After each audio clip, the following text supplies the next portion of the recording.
Welcome to Does It Matter by Brainy Ballers, where we dissect the game with cutting-edge analytics to give you the upper hand. We analyze everything from hand sizes to average depth of targets to uncover hidden trends that no one else sees. Say goodbye to guesswork and hello to data-driven domination. Because here at Brainy Ballers, we don't just watch the game, we understand it. So get ready, it's podcast time. Okay, let's dive into a metric that, honestly, it sounds like total noise. Right. A tight end's college drop rate. Is this just, stat padding for analysts, or can we actually use it to predict who becomes an elite fantasy producer? That's our mission today. So the methodology our sources used was very strict. We're analyzing the top 50 TE fantasy finishers using PPR scoring and running that data all the way back to 2017. Top 50, so pretty big sample size there. A huge sample.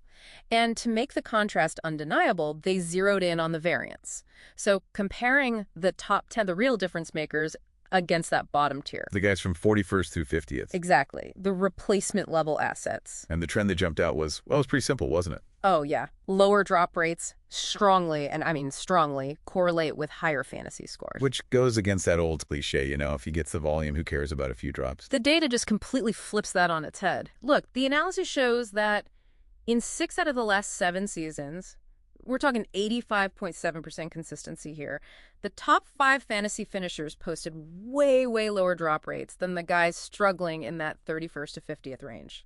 So consistency isn't a bonus, it's more like a prerequisite for being elite. It's a prerequisite, absolutely. Okay, wait, 85.7% is a huge number. But let's be critical for a second. Are we sure we aren't just looking at confirmation bias?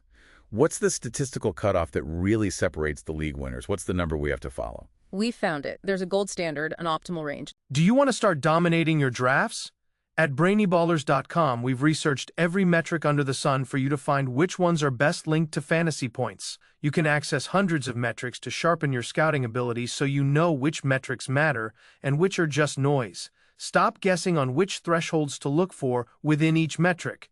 Big numbers can be misleading or irrelevant. Our Ultimate Athlete Blueprints reveal essential scouting metrics, their importance, and benchmarks within each metric that help predict a player's probability of being a success or bust. Elevate your scouting ability with Brainy Ballers Ultimate Athlete Blueprints today. Click the link in the description. Now back to the show. It's a 9.0% college drop rate and below. 9%. 9%. Players who hit that mark see a massive 16.7% higher chance of finishing in the top 10 compared to those who don't. I mean, think of 9.0% like the speed limit on a back row. You can go over it, but the rec rate, the low fantasy finish, it just goes way, way up. And to statistically validate this, we ran the Pearson correlation value. Okay, Pearson value. Let's break that down for people who aren't, stats majors. What does that number actually mean? Right. So think of it like this. The negative sign just confirms that inverse relationship we saw. So as the drop rate goes down, the player's fantasy production goes up. They move in opposite directions.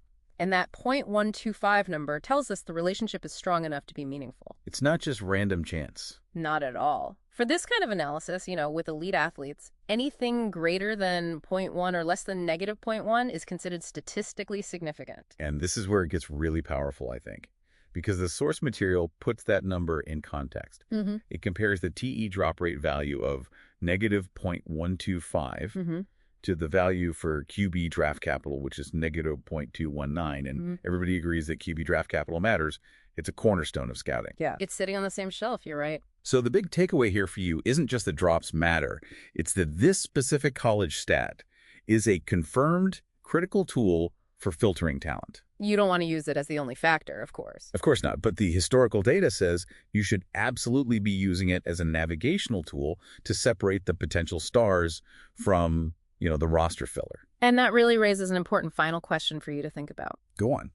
If a metric like a tight end's drop rate, which feels kind of obscure, proves to be nearly as significant as the foundational factor like QB draft capital, well, what other overlooked college stats might be out there, giving us a similar predictive edge for other positions?